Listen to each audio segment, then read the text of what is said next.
Hello po mga kababayan, balik po agad tayo. Ka-upload lang natin kanina or ka-record lang natin kanina. Ngayon po naman mapag-usapan natin mga kababayan, nagsimula na po sila noong kanilang pangalawang article of impeachment nila na itong confidential fund. So mga kababayan, dito po may napansin tayo. Unang-una, bakit sila nagtagal doon sa pagkakas ng tseke? Kung ano-anong pinipilit na sabihin, kumbaga parang gusto nilang palabasin na mayroong abnormal na nangyari. At the end, nasabi nung dalawang witnesses na wala. Mayroong unusual, di ba, na naganap kasi hindi naman daw yun ang usual na amount na kinakas. Di ba? Pero mga kababayan, paikot-ikutin man po nila sa bandang huli, wala silang nahugot dito. Kundi walang abnormal na nangyari sa pagkas ng cheque na yan. At ginagawa pa nila mga kababayan, yung paglabas daw po sa fire exit, ginagawa pa nilang parang gustong ipakita sa taong bayan na, tingnan mo naman ang nilabasan, fire exit. Mabuti na lang. At sabi niliwanag ni Attorney Powa na yung fire exit na yun na dinaanan kasi para na rin yun, security. Kasi anyway, nasa loob naman na yun ng DepEd. Gusto nilang sabihin may palihim pa di ba? Ito pa mga kababayan. Itong ginagawa, ito po sinabi na natin. Napapansin niyo na po ba? Napapansin niyo na po ba ang paulit-ulit na sinasabi namin na this is not about kung anong nagawa ni BP Sara para sa tanggalin. This is about paninira po talaga. Kita niyo na. Biro mo sa cheque pa lamang, pinahaba-haba nila. Gusto nilang makahugot ng something na ikasasama ni BP Sara. Ito na po sinasabi natin noon pa na ito'y gagawin nila, ibibilad nila si BP Sara. Ito pong impeachment, article of impeachment, ito po yung confidential fund. Dito po sila mag-i-spend ng pinakamaraming araw. 30 to 33 yata days ang gugugulin nila dito. Kasi sisiraan si BP Sara. Hindi nila kayang patunayan yung kanilang gawa-gawang kaso. 'Di ba?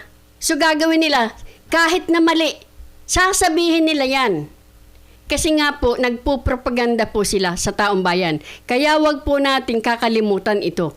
Ito po'y propaganda nila. Ito po'y paninira. Hindi po nila ito kayang gawin. Katulad ng ginawa nila kay dating Vice President Binay. Ginawa nila yon, nag-work yon sa kanya. Dahil merong mga questionabling ari-arian yata si dating Vice President Binay. Pero si BP Sara po, malinis na malinis po, hindi po gawain ng Duterte ang magnakaw at mangupit. Hindi po nila gawain yan.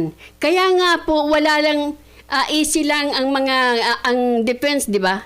Wala lang. Kasi talaga pag wala kang ginawang masama, kahit na anong gawin ninyong hampasin nyo ng hampasin, taong bayan po nakakaalam. Wala pong ginawang pagnanakaw or korupsyon ang Duterte, especially si BP.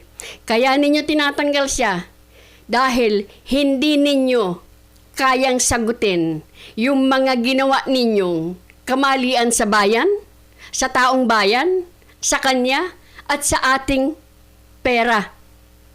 Hindi nyo kayang tanggapin yan. At in addition, gusto po ninyong mapatuloy yung inyong pagnanakaw at ang Duterte ang magiging hadlang sa pagnanakaw nyo, sa pangungurap ninyo, at sa pangwawalang hiya ninyo, sa persecution ninyo, sa pagpapahirap sa taong bayan. Duterte lamang po ang hahadlang dyan. Kaya ayaw na ayaw ninyong maging presidente siya.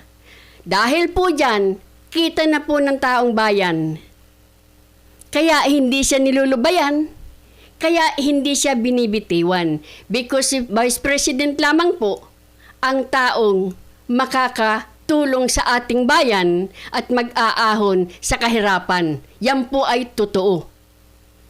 Natikman na po natin yan. Hindi po ito haka-haka lang. Naramdaman na po ng taong bayan. We don't want this kind of administration na pinababayaan ng taong bayan. Pinababayaan ng ating ekonomiya. Pero palaging sinasabing, maganda na, di ba? Namimigay tayo ng ayuda. Huwag po ninyong gawing kaawa-awa ang taong bayan. Dahil binibigyan na lang ninyo ng binibigyan. Ano yun? Ginagawa ninyong pulubi? Para pagdating ng panahon, kayo na lang ang susundin dahil gutom na sila eh. Ito pa po mga kababayan. Itong si Leila de Lima, inattempt na naman niya na manira. Katulad ng ginawa last week, nang binasa yung statement nitong si Las Cañas, na nagkaletse-letse kasi nga po, bawal, hindi pwede. Pero pinabasa pa rin kahit na sinabing i-strike yun off the record. Nasabi na, di ba? Natandaan ninyo. Nasabi na. Yung pong mga ginagawa nila, mga dirty tactic nila, inattempt na naman ni Leila de Lima. Ito po, pakinggan ninyo. Ikaw, Escudero ha, nakakadalawa ka na. Ito po. The chair would like to remind the Honorable De Lima if indeed she will make an opening statement to kindly avoid conclusions of both fact and law, as we have previously agreed upon and raised by the defense in previous hearings. Alam po natin na hindi gagawin yan. Kasi nga po, ang kalaban po ng defense, ito pong prosecution po, wala po talaga silang ebidensya eh. So gagawin po nila ang lahat ng kanilang magagawa para maitapon sa taong bayan, may instill sa taong bayan na ganun nga si VP Sara. Huwag po kayo maniniwala. Pagdating po sa mga dilawan, pagdating sa prosecution po, lumalabas po na dirty tactic na lamang po ito. Very sneaky. Very sneaky. Palihim po nilang sinusubuan kayo ng information na hindi naman totoo. Sana po lumaban kayo ng patas. Huwag kayong mandaya, kumbaga. Parang nandadaya eh. Sinabihan na nga sila na huwag kayong magkukonklud. Ito si De Lima o ayan, uulitin na naman. As pointed out by several senator judges, with that conditionality, the Honorable De Lima may proceed with her opening statement. Your Honor, may we comment on that matter? O ayan. Yes, what is the pleasure of Attorney Paul? Your Honor, I'd like to apologize for having to comment on this matter, but as far as I recall, the presiding officer already made a ruling before against opening statements, Your Honors. Again, I will be very conscious, Honorable De Lima, with respect to statements of fact and law that are not coming out from the mouth of any witnesses you will be presenting. So kindly be precise and short with respect to your opening statements. You may proceed, ma'am, subject to those reminders. Pakinggan ninyo mga kababayan. Uulitin na naman nila yung ginawa last week. Mag-i-instill na naman sila ng mali sa taong bayan. Hindi na lang kasi mag-intay sa kanilang witness. Sila na mismo. Tingnan mo. Di ba? Hindi ba dirty yan? Hindi ba sneaky yan? Thank you, Mr. Presiding Officer. This is about 5 minutes or a little more than 5 minutes. Mr. Senate President, Mr. Presiding Officer, Honorable Senator Judges, mga kababayan, magandang umaga po. Sa ating pagbabudget para sa pamilya, dahil hindi naman unli ang pera, masinop ang ating paggasta sa talagang kailangan at kapakipakinabang natin nilalaan. Ganyan din dapat sa pondo ng bayan. Sa yugtong ito ng paglilitis, pag-uusapan natin ang confidential funds. Ito ang budget para sa mga sensitibo at surveillance-related activities upang suportahan ang mandato ng mga civilian agencies. That the budget is intended for confidential operations does not mean that the conduct of the officials involved in the handling of people's money is exempted from the demands of transparency, scrutiny, and accountability. Public office is a public trust. Yan ang sabi ng konstitusyon. Sakop nito ang lahat na nasa gobyerno. At ang utos na yan ay hindi pwedeng balewalain dahil confidential lang o confidential ang pondo. Ang confidentiality ay para protektahan ang lehitimong operasyon at informant. Hindi ito pahintulot para mag-imbento ng pangalan at dokumento. Hindi ito palusot para ibulsa ang pera. Kung confidential ang pondo, lalo pa ngang mataas ang pananagutang kaakibat nito. The Constitution entrusts this court with the solemn duty to determine whether the respondent Vice President committed culpable violation of the Constitution, graft and corruption, and betrayal of public trust. The evidence will show that she did. This case, Article 1, is about 612.5 million in confidential funds entrusted to VP Sara Duterte through the Office of the President and the Department of Education. This is not about one missing receipt. This is not about a clerical error or accounting mistake. The evidence will reveal a pattern, a systemic course of conduct. A pattern. Saan po ninyo narinig yung salitang yan? Kay Matibag. Pattern of behavior. That, taken as a whole, demonstrates graft and corruption Your Honors, and betrayal of public trust. I'm With the permission I of apologize the Honorable De Lima, yes, Counsel for Your Honors, Respondent. again, Your Honors, I think we have to object to the statements being made by the Correct. Honorable De Lima, with all due respect, of course. Your Honors, they can do that through the offer of their evidence, Your Honor. Chair will instruct the this is Honorable De Lima another- to kindly limit her statements. I was listening intently in the beginning. It was okay, Honorable De Lima, but later on, you did make conclusions of law already, which the chair orders to be stricken from the record. You may wind up, Honorable De Lima, but kindly avoid conclusions of fact and law. Your Honors, please, if I may just be given just Yes, a few seconds.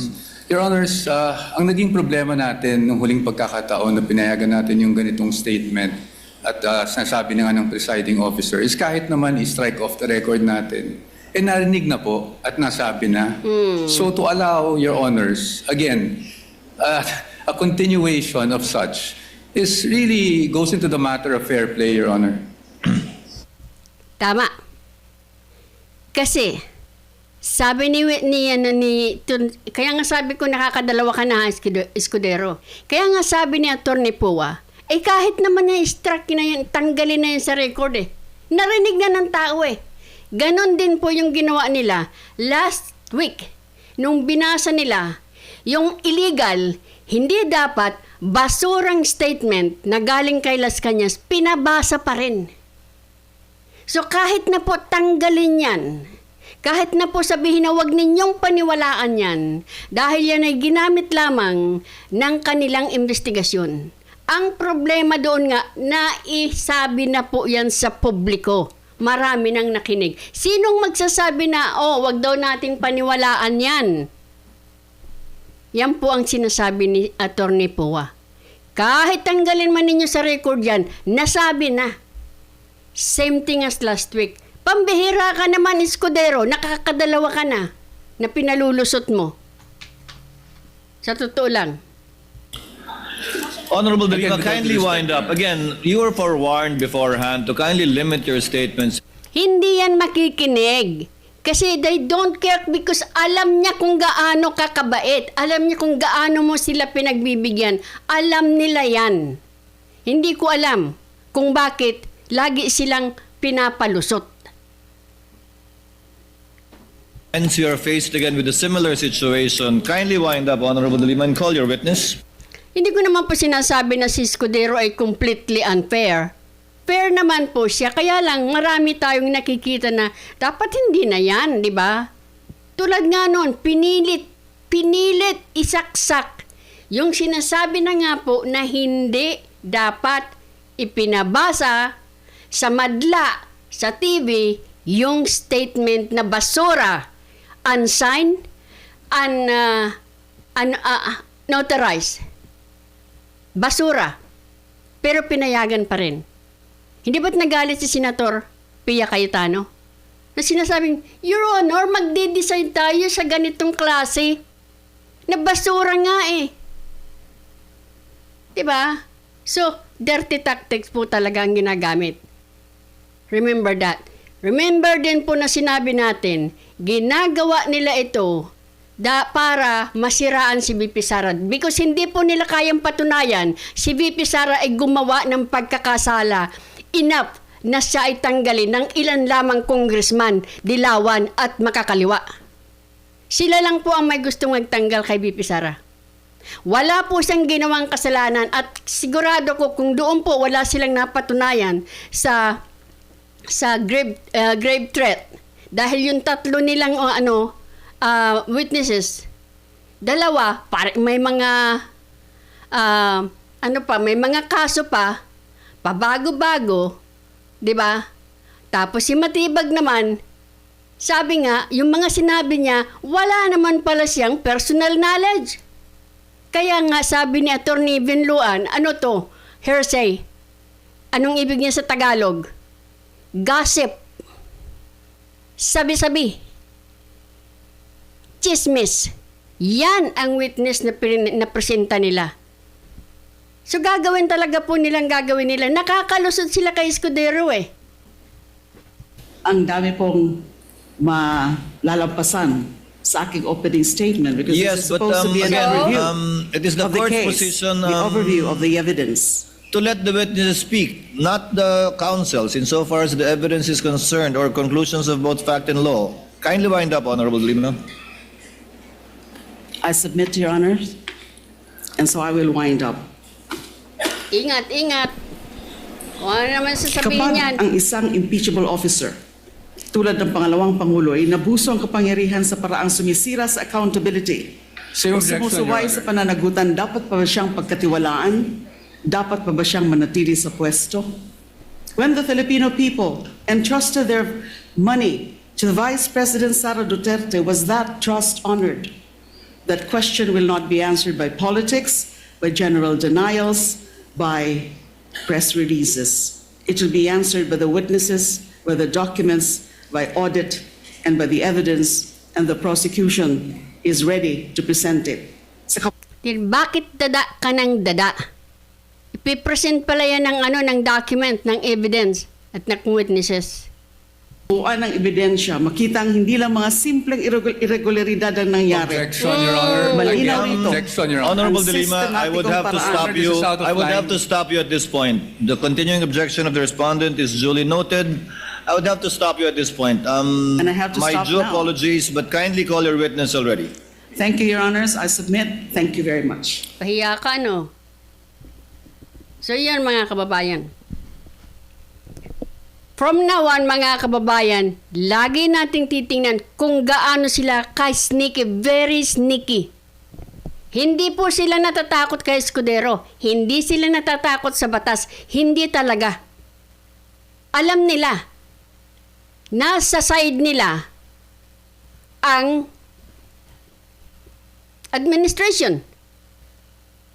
They don't care. Ipapasok nila at ipapasok nila yan. Kaya, please, talasan ang tainga sa ginagawa nilang ito. Walang ginawang masama si BP Sara. Hindi nila mapapatunayan yan. Ang gagawin talaga nila, gagamitin nila ito, ang Senado, ang trial, para manira. Ang makikinig lamang sa inyo, kayo rin.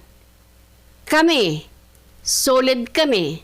Alam namin ang ugali nyo. Kayo.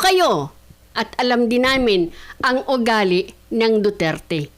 We want Duterte back.